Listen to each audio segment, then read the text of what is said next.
Italy has long been told as a unified story. One flag, one language, one La Dolce Vita culture that everyone wants to believe in. But if you put the postcard in your pocket and look at the map, you will see an uncomfortable truth. Italy is not a seamless entity. It is two worlds glued together by history and administrative procedures. Take a quick look. Population density maps, highways, weekly church attendance, voting rates. Almost every one of them divides Italy into two distinct halves. And when switching to an indisputable measure like HDI, you see a strange slope. The further south you go, the lower the level of development. Even the lowest regions, like Calabria or Sicily, still score 0.859, not globally poor, but significantly lower compared to Western Europe. Then there's GDP.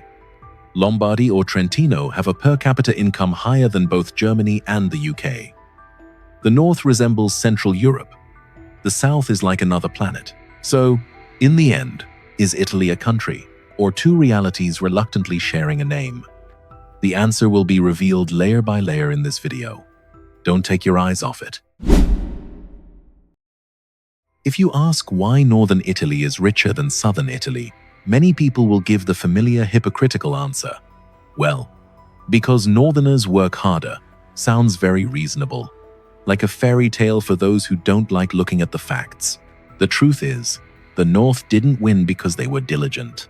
The North won because geography was stacked in their favor from the beginning. In the North, there is something that the South will never have: the Po Valley, the flattest and largest plain in southern Europe. This is where you can build roads, set up factories, and lay railroads as if playing with Lego. While the South is rocky mountains, hilly slopes, and winding roads like the reform will of the Italian government. Po Valley is larger than the Netherlands and has about 17 million people living here, nearly 1/3 of Italy's population. Imagine, just this flat strip of land contains a population equivalent to that of an average country in Europe. And wherever there are many people plus easily buildable land, plus convenient transportation, money flows in like water. A resident of Milan once said bluntly, "Here, if you want to do business, you just need an idea. In the south, you also need luck." Po Valley lies right below the Alps, Europe's vast water reservoir. The melting ice, rivers, and streams create a stable water source. The north, therefore, suffers from drought less. Meanwhile, southern Italy faces a more severe water stress situation, and it is forecasted that by 2050, the risk of water scarcity will become even more serious. Water is not just for drinking. Water is agriculture, is industry, it's a factory. No water, no production, no jobs, young people leave. Do you see the loop? It's like a trap. And this trap is already marked on the map. Italy generates about 14.5% of its electricity from hydropower, but most of it comes from the north. The three regions of Piedmont, Lombardy, and Trentino produce more than 60% of the country's hydroelectric power. To put it in simpler terms, the north is like being given a huge power plant that runs 24/7. What about the south? Buying electricity is more expensive, production is more expensive, businesses are more hesitant. A small workshop owner near Turin said, "Cheap electricity means I survive. Here, the lower costs are like a blessing." Yes, heaven really did give it. Southern Italy is not only poor because it is difficult to build, it is also poor because of risk. Earthquakes are concentrated along the Apennine mountain range. Active volcanoes, Etna, Vesuvius, are located in the south. Specifically, Vesuvius looms over more than 3 million people around Naples. Imagine you are a German investor. Where would you choose to set up the factory? A place with hydropower, flat land, close to Europe, or a place where every year we have to pray it doesn't explode? A person in Naples said something very true. "We live with the feeling that we are renting a house next to a bomb." The north, near Germany, Switzerland, Austria, that is, near the economic center of Europe. Ports like Genoa and Trieste became the largest trade gateways, while the south, despite having beautiful beaches, is far from the industrial backbone of Europe. What geographers call the blue banana. where industry and urban areas are concentrated. To be straightforward, the north is like living right in the city center. The south is like living in the suburbs, where the bus never arrives. Italy is not divided because southerners are incompetent. Italy is divided because the north is given an easier playground, while the south has to run a marathon on gravel, under the sun, and occasionally shake due to earthquakes. So the question for you is, if you were born in southern Italy, would you stay and fight or leave to survive? If you find this layer-by-layer analysis of classified files worth watching, please subscribe to the channel, not because YouTube needs another subscribe button, but because we need more people who still want to hear the truth. Italy today, when viewed on a map, appears to be a unified country, but the truth is, Italy is only united on paper. In the minds of the people, it has never been a single nation, and to understand why, we must go back to the time of the fall of the Roman Empire. From the 5th century to 1861, Italy was not a nation. It resembled a chessboard. The strong take, the weak are divided. That is why a famous Austrian statesman, Metternich, once sarcastically remarked that Italy was merely a geographical expression. Sounds like a joke, but it's a joke that the entire nation has to pay for. An old man in Tuscany once said bitterly, "We did not grow up with the notion of homeland. We grew up with the notion of who is ruling today." Southern Italy was passed through, settled, and taxed more by foreigners than northern Italy. The Byzantines ruled in stages 553, 1130. The Arabs occupied Sicily from 827. The Normans recaptured it in 1091. Spain controlled Naples and Sicily for centuries. The consequence? The South formed a landlord-like society, where the land belonged to others, and the people were merely laborers. The middle class is weak. Trust in the government is almost zero. A man in Naples once sighed, "Here, the government is not meant to help. The authorities are something we have to avoid." To be blunt, the South did not learn how to cooperate with the state. They learned how to survive under the state. While the South was ruled like a colony, the North had a tradition of autonomous city-states, independent communes, thriving merchants, and city councils. It creates something invisible but extremely powerful: social trust.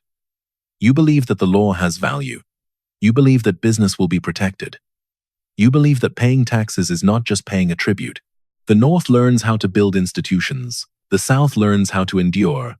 It sounds poetic, but it is a tragedy. In 1859, just before unification, the North had 75,500 kilometers of roads, while the South had only 14,700 kilometers. Railroads, North 2,316 kilometers, South only 184 kilometers, almost just around Naples. Imagine this. The North has high-speed internet, while the South is still using handwritten letters. The industry was even more dismal. In 1861, the North produced 177,000 tons of iron and steel, while the South only produced 1,500 tons. The level of education is the same. Campania had only 18% literacy, Sicily 13.3%, while Piedmont reached 51%. Italy's unification is like two people running in the same race, one starting at the starting line, the other starting from the bottom of a pit. And the terrifying question is, if you were the government in 1861, what would you do? Pour money to save the South, or invest more in the North for faster growth? And here is the most ironic part. The Italian government chose the second option, because politics always prefers quick wins over long-term healing. If you find this story worth continuing to unpack, please subscribe to the channel not to support me, but because the more people understand history, the fewer will be led by the media. And now, history has only just laid the foundation. The next part was the final blow.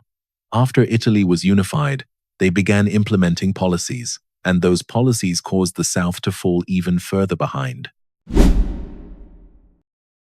If geography is the dealt card, history is the rulebook, then Italy's modern policy is a direct blow to the South. And this is something the media often speaks lightly about, because speaking too strongly would sound like accusing an entire system. But the truth is, the Italian government has not healed the North-South divide. They turned it into an operational model. A memorable irony: Italy does not bridge the gap. Italy makes money from the gap. At the end of the 19th century, particularly in the late 1870s, 1880s, Italy implemented protectionist tariff policies. It sounds patriotic, but in reality, it's like putting up an umbrella for the North, where there is industry, and leaving the South, which relies on agriculture, out in the rain. The North sells domestic goods at higher prices. The factory is developing. Industry is booming. What about the South? Export agricultural products suffer losses, the market is squeezed, and profits shrink. You can imagine it like this. The North is given armor. The South was given a piece of paper saying, "Keep it up." A farmer in Sicily once said something very down to earth. We produce food for the whole country, but the money flows to the North. Another issue that needs to be mentioned is the employment shift. While the North industrialized, the South lagged behind. The data shows this as clear as a lighthouse in the night. The North. Industrial labor increased from 26% in 1891 to 41% in 1951. The South decreased from 25% to only 17.7%. That is, while the North entered the 20th century like a smaller Germany, the South gradually slipped back into the old model. Fewer factories, fewer jobs, fewer opportunities. And this is the most painful part. Industry doesn't just create money, it creates the future. When factories sprang up in Milan or Turin, they brought along roads, schools, services, and even dreams. The South sees that dream from afar. Then the inevitable happened. The young people left. They go to the North. They went abroad. And the South entered a self-destructive spiral. No jobs, young people leave. Young people leave, fewer businesses dare to invest. The less investment there is, the fewer jobs there are. This cycle is like a town being drained of its lifeblood. No need for bombs and bullets. No need for confrontation. Just a lack of opportunity.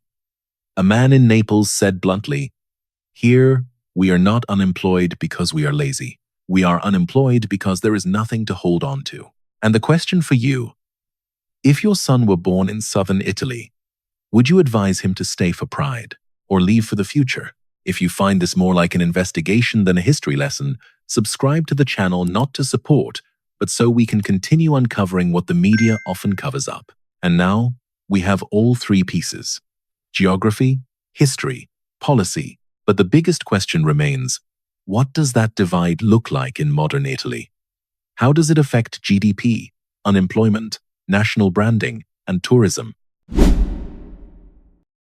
If anyone still thinks the North-South divide in Italy is just a feeling, then sorry. This is the moment when feelings are overwhelmed by data. GDP and unemployment divide.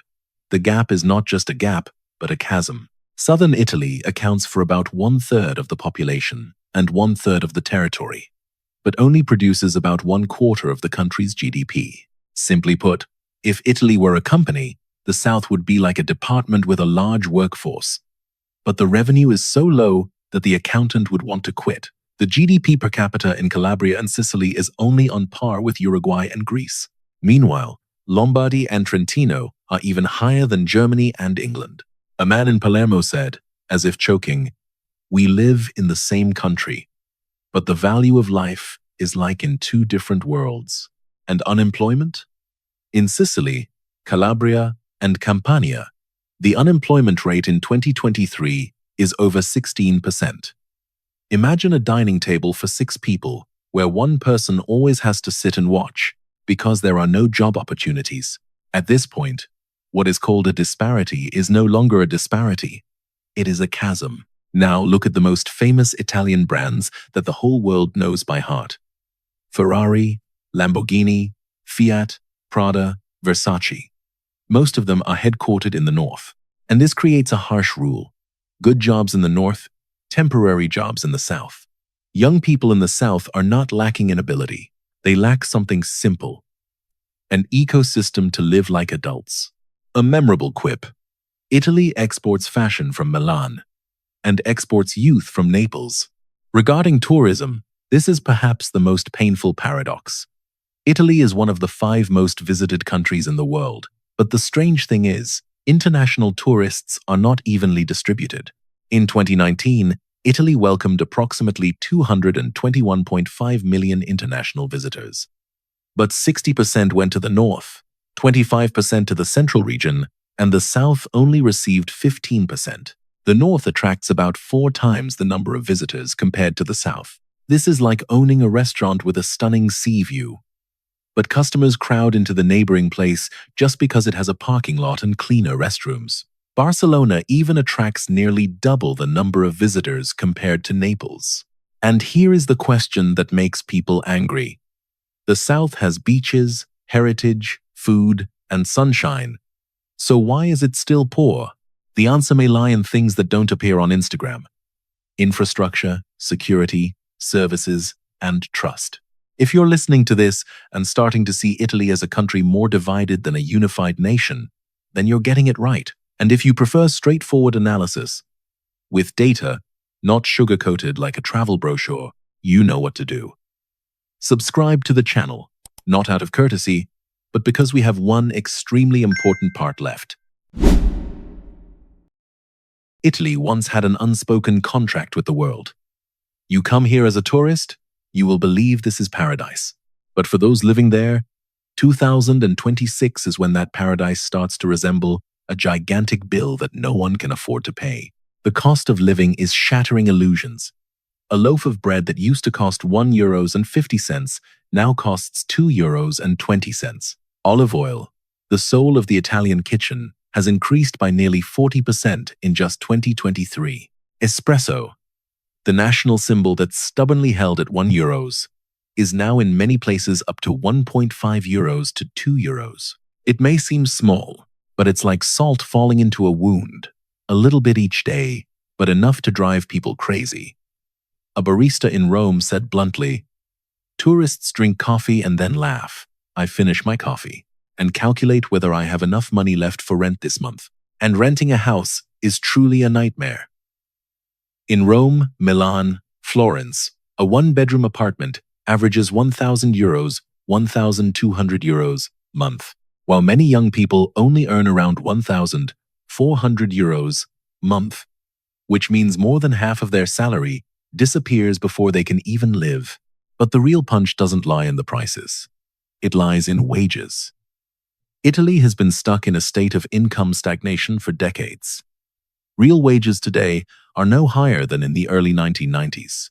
To put it simply, the world has upgraded to smartphones, while Italy still pays wages like in the Nokia era. And when you can't live, you won't have children. Italy is aging at a frightening pace.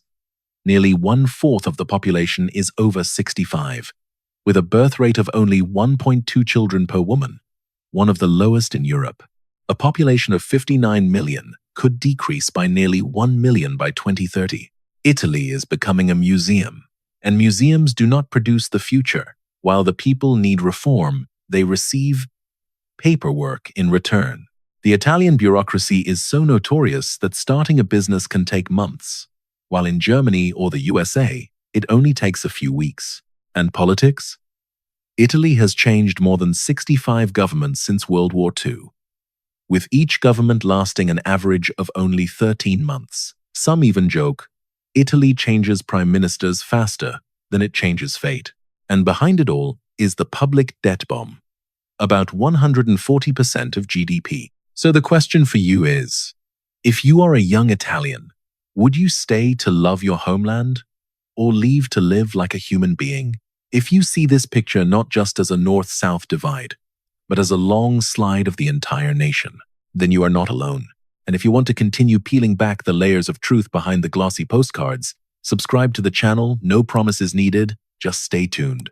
Next, we will piece it all together into the most dangerous thing: Italy's alarming loop, a country seemingly being devoured by its own structure.